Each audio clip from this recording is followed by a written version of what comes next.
The city didn't fall all at once. It cracked, it groaned, it screamed. Long before the first building collapsed, the ground itself seemed to sense what was coming. Birds fled in frantic waves, car alarms cried out into empty streets, and somewhere beneath the concrete and steel, something ancient drew breath.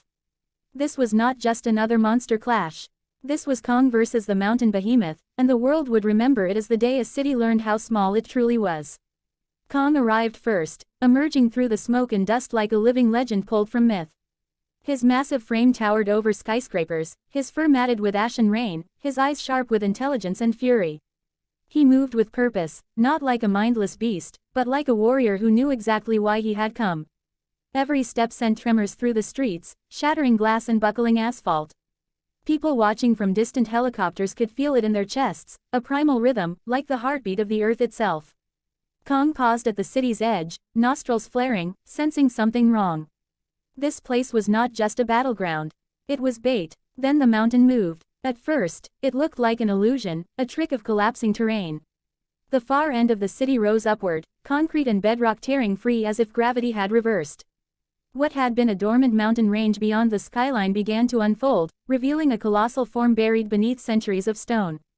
The Mountain Behemoth awakened, shedding cliffs and ridges from its body like loose skin. Entire hillsides slid away as its massive shoulders rose, each movement reshaping the landscape. It wasn't just big, it was old, older than cities, older than memory. Its body was a living fortress of rock and magma-veined armor, eyes glowing faintly like embers trapped beneath stone. The first roar shattered the city's last illusion of safety. It wasn't a sound so much as a force. Shockwaves tore through downtown, toppling buildings in a chain reaction of destruction. Bridges snapped like twigs. The sky filled with dust, ash, and falling debris. Kong answered immediately, beating his chest once, a thunderous challenge that echoed through the ruins. This was not fear, this was defiance. Two titans locked eyes across a collapsing metropolis, and the city became irrelevant. It was just the ground beneath their feet. The behemoth struck first, slamming a fist the size of a stadium into the heart of the city. The impact created a crater that swallowed entire blocks in seconds. Kong leapt forward, barely clearing the shockwave, landing atop a half-collapsed tower that folded under his weight. Without hesitation, he ripped the structure free and hurled it like a spear. Steel and concrete shattered against the behemoth's chest, doing little more than chipping its rocky hide. The creature barely reacted, turning its head slowly, almost curiously, as if acknowledging Kong for the first time. That was when Kong realized this wouldn't be won with brute strength alone. He charged, weaving through falling debris, using the city like a weapon. He vaulted off buildings, slid beneath collapsing overpasses, and struck fast, targeting joints and exposed magma seams that glowed brighter with each movement of the behemoth. Each punch landed with explosive force, sending cracks spiderwebbing across the behemoth's armor. In response, the Mountain Behemoth roared again, slamming both fists into the ground. The city split open, streets tore apart, swallowing cars, buses, and entire crowds of fleeing civilians. Lava seeped up through the cracks, igniting gas lines and turning neighborhoods into rivers of fire. Above it all, military aircraft circled helplessly, their weapons useless against gods at war. Missiles detonated, against stone and fur, leaving little more than scorch marks. This was no longer a fight humanity could influence. All they could do was watch. The behemoth adapted quickly. With a grinding roar, it tore a chunk of bedrock from its own shoulder and hurled it at Kong. The projectile struck him mid-leap, sending him crashing through multiple buildings in a cascade of destruction. Kong disappeared beneath the rubble, the city swallowing him whole. For a moment, it seemed over. Dust filled the air, silence crept in, broken only by distant fires and collapsing structures. Then the rubble moved. Kong erupted from the debris, bloodied but unbroken, his roar filled with raw fury. He grabbed the twisted remains of a fallen bridge, wrapping the steel cables around his arm like a crude gauntlet. Charging forward, he swung with everything he had, the reinforced blow slamming into the behemoth's jaw. Stone cracked, magma spilled, the behemoth staggered, its massive head snapping to the side. For the first time, it bled. The city paid the price. The behemoth fell backward into a dense district of high-rises, crushing them beneath its weight.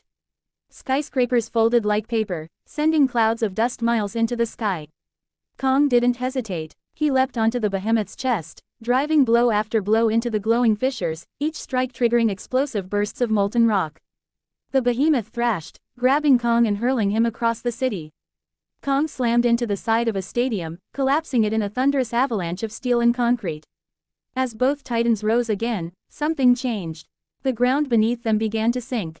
The battle had destabilized the city's foundation, and now it was collapsing inward, forming a massive sinkhole that swallowed entire districts. Buildings slid toward the center like toys caught in a whirlpool. The city was dying, not from attack, but from the sheer weight of the battle being fought upon it. The behemoth seemed to draw strength from this chaos, its body glowing brighter as it absorbed heat and pressure from the collapsing earth. Kong, battered and exhausted, stood at the edge of the abyss, watching the city vanish. For a moment, doubt flickered in his eyes. This was not his world. This was not his fight. But then he heard it. The faint echo of human voices, distant but desperate.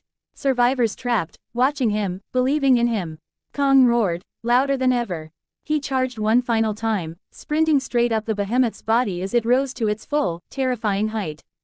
Climbing cliffs of living stone, Kong reached the creature's head and delivered a brutal, two-handed strike directly into its core. The impact triggered a catastrophic chain reaction. The behemoth's magma veins flared, then ruptured. Light erupted from its body as the ancient giant let out a final, earth-shaking roar. The explosion didn't destroy the city. The city was already gone. When the dust settled, there was only a vast, smoldering crater where the metropolis once stood.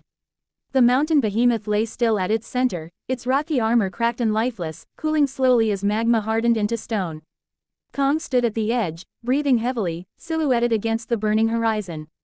He looked once more at the ruins, then turned away, disappearing into the smoke and mountains beyond. The fall of the city would be remembered not as a defeat, but as a warning. A reminder that when legends walk the earth, human ambition is fragile, and concrete is temporary. Kong didn't win to rule. He won to survive, and somewhere beneath the shattered ground, the earth itself seemed to sigh, settling once more into uneasy silence.